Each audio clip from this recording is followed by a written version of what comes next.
Assalamualaikum warahmatullahi wabarakatuh. Perkenalkan, nama saya Nur Faedaen dari kelas gizi C.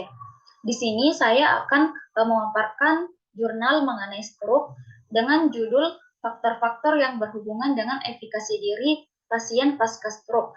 Studi cross-sectional di RSUD Gambiran Kediri. Nama jurnalnya itu Jurnal Wiyata.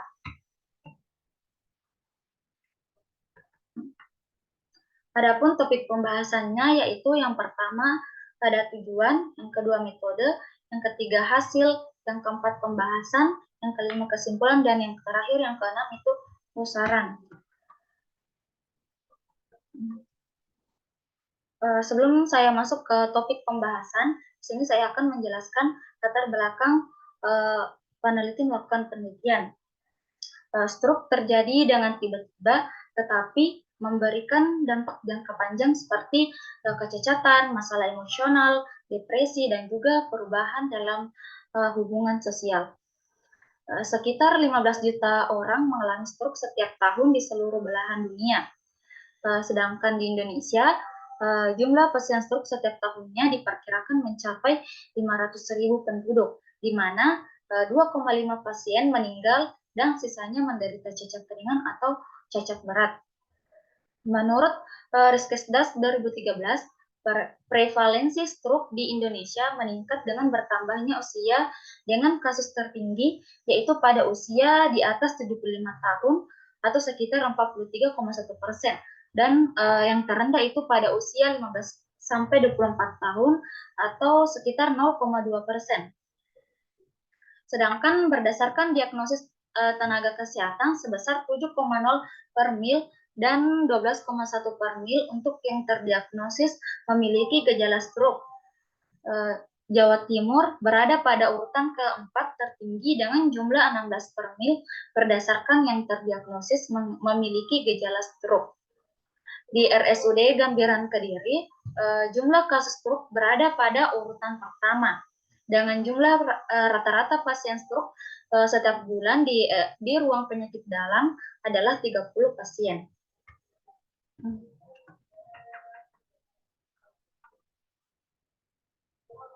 Selanjutnya yaitu adapun tujuan penelitian ini yaitu untuk menganalisis faktor-faktor yang berhubungan dengan efikasi diri pasien pasca stroke di RSUD Gambiran Kediri.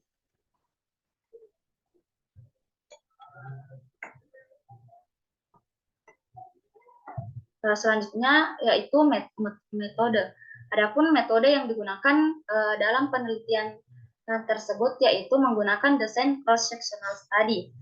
Adapun jumlah sampel dalam penelitian tersebut adalah sebanyak 30 pasien stroke dari populasi pasien mengalami stroke di ruang pemenang A dan pemenang B di RSUD Gambiran Kediri. Variabel dalam penelitian ini dibedakan menjadi dua, yaitu variabel terikat dan variabel bebas. Variabel terikat itu termasuk efikasi diri pasien pasca stroke, sedangkan variabel bebas itu termasuk karakteristik responden, yaitu usia, jenis kelamin, status perkawinan, pendidikan, jenis stroke, serangan stroke, dan dukungan keluarga. Adapun analisis yang dilakukan berupa uji univariat dan bivariat dengan menggunakan uji chi-square. Selanjutnya yaitu hasil penelitian pada tabel 1 itu karakteristik responden dan dukungan keluarga. Adapun variabelnya yaitu jenis kelamin, usia, pendidikan, status, jenis stroke, serangan stroke yang keberapa, dan dukungan keluarga. Pada variabel jenis kelamin, sebagian besar dari responden itu berjenis kelamin perempuan, yaitu sekitar 57%.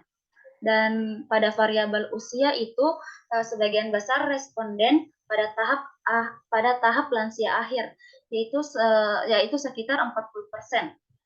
Pada variabel pendidikan yaitu sebagian besar responden berpendidikan rendah, yaitu sekitar 87%, dan pada variabel status itu sebagian besar responden itu berstatus menikah atau sekitar 90%. Pada variabel jenis stroke itu sebagian besar responden pada serangan stroke, sebagian besar responden memiliki jenis stroke non hemoragik, yaitu atau sekitar 80%. Selanjutnya yaitu pada variabel serangan stroke, sebagian besar responden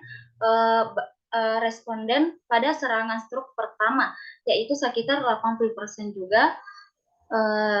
Dan yang terakhir itu variabel dukungan keluarga. Sebagian besar responden mendapat dukungan keluarga yang cukup, atau sekitar 60%.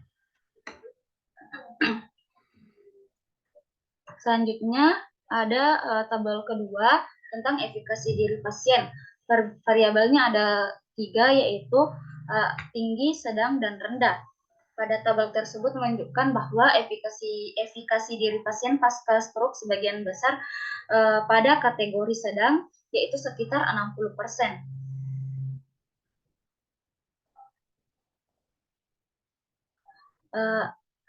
Adapun tabel yang ketiga yaitu analisis bivariat. Efikasi diri pada jenis kelamin laki-laki pada kategori rendah itu sekitar 30,8%, pada kategori sedang 53,8%, dan pada kategori tinggi itu 15,4%. Sedangkan efikasi diri pada jenis kelamin perempuan itu pada kategori rendah sekitar 23,5%,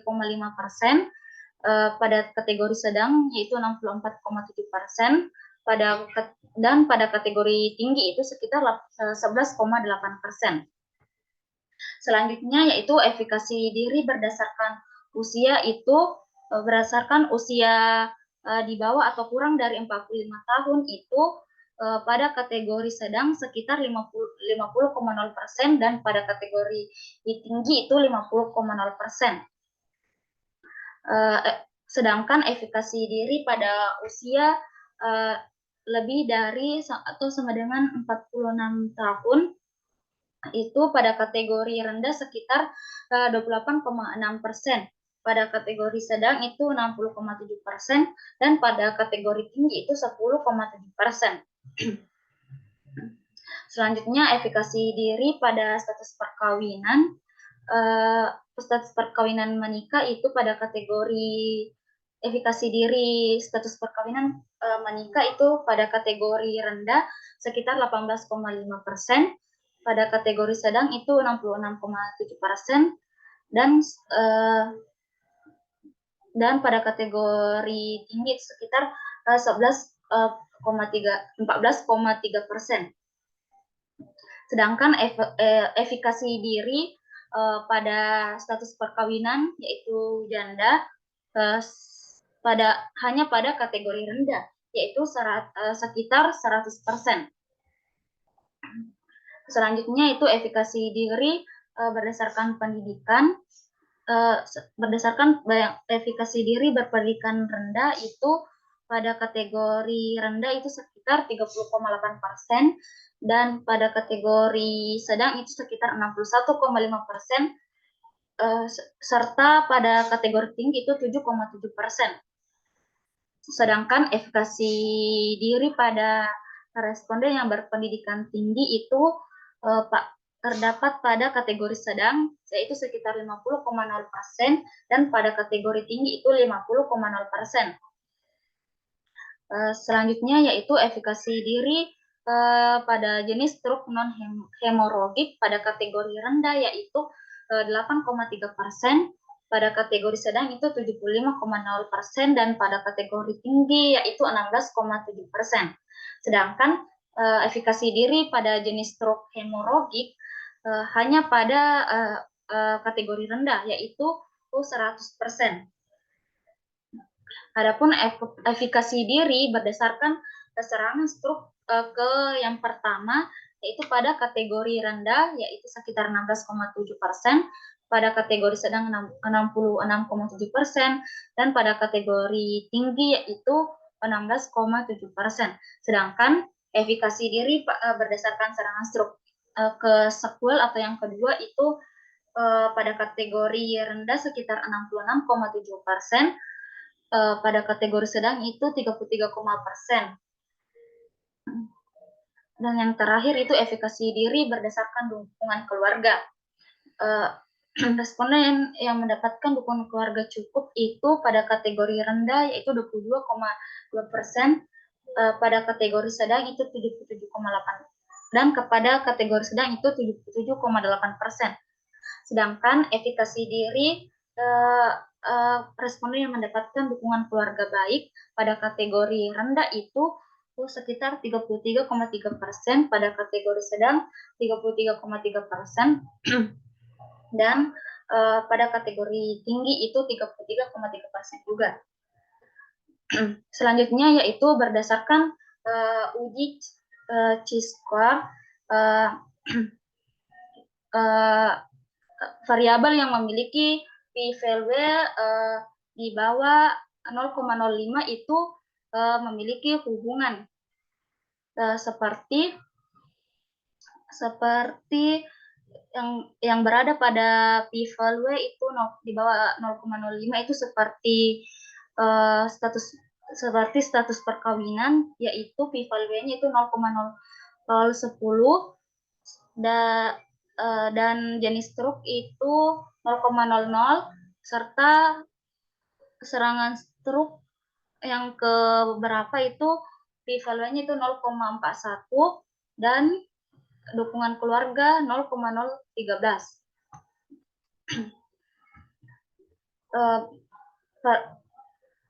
Analisis bivariat antara variabel bebas dan variabel terikat menunjukkan bahwa status menikah, jenis stroke, serangan stroke, dan dukungan keluarga berhubungan dengan efikasi diri untuk sembuh pasien pasca stroke di RSUD Gambiran Kediri. Sedangkan variabel jenis kelamin, usia dan pendidikan tidak berhubungan dengan efikasi diri untuk sembuh pasien pasca stroke di RSUD Gambiran dengan nilai P berada di atas 0,05.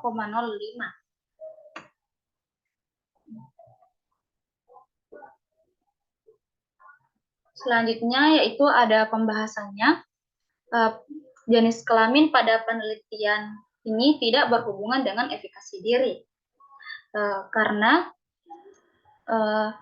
disebabkan karena salah satu faktor yang mempengaruhi efikasi diri yaitu dari pengalaman masa lalu seseorang, pengamatan terhadap lingkungan sekitar, arahan atau pengaruh dari orang lain, dan kondisi fisik serta emosional seseorang. Pada variabel usia, pada penelitian ini, usia responden tidak berhubungan dengan efikasi diri pasien pasca stroke. Pada penelitian ini, hampir seluruh responden adalah lansia, di mana pada masa lansia terjadi kelemahan fungsi tubuh secara menyeluruh, termasuk fleksibilitas pembuluh darah. Dengan semakin tua usia seorang harapan, keyakinan untuk kesembuhan juga semakin menurun. Selanjutnya ada variabel pernikahan.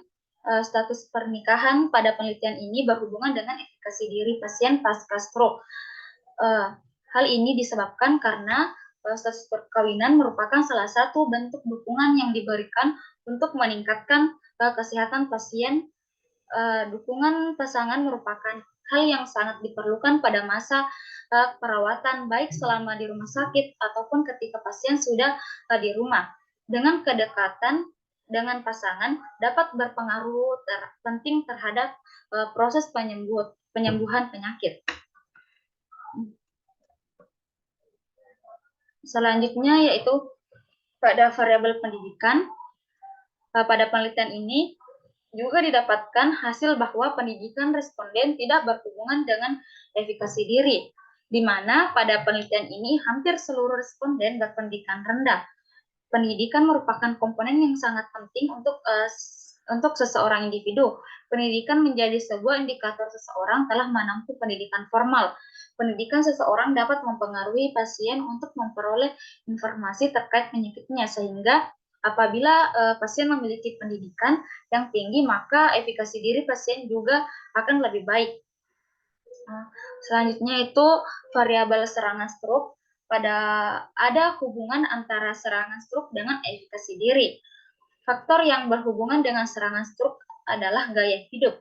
Upaya prevensi yang dapat dilakukan untuk mencegah stroke berulang adalah dengan merubah gaya hidup tidak sehat menjadi gaya hidup yang sehat. Selanjutnya variabel jenis stroke.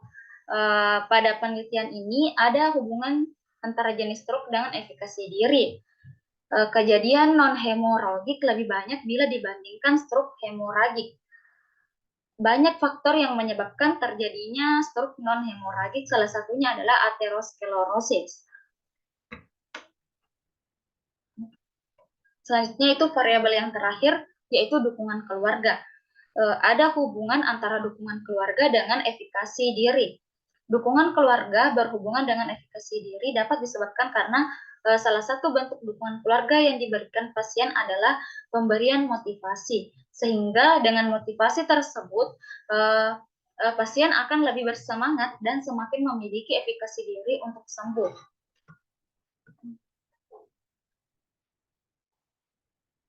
Selanjutnya yaitu kesimpulan. Adapun kesimpulan pada jurnal yaitu variabel yang berhubungan dengan efikasi diri pasien pasca stroke adalah status perkawinan, jenis stroke, serangan stroke yang keberapa, dan dukungan keluarga. Sedangkan variabel yang tidak berhubungan dengan efikasi diri pada jenis penelitian adalah jenis kelamin, usia, dan pendidikan.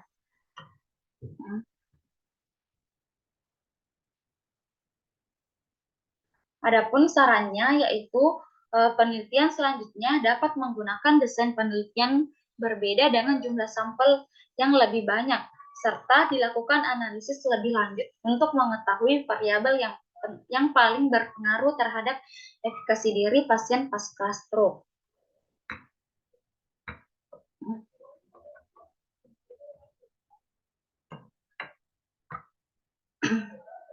Baik, itulah pemaparan jurnal dari saya. Lebih dan kurangnya mohon dimaafkan. Wassalamualaikum warahmatullahi wabarakatuh.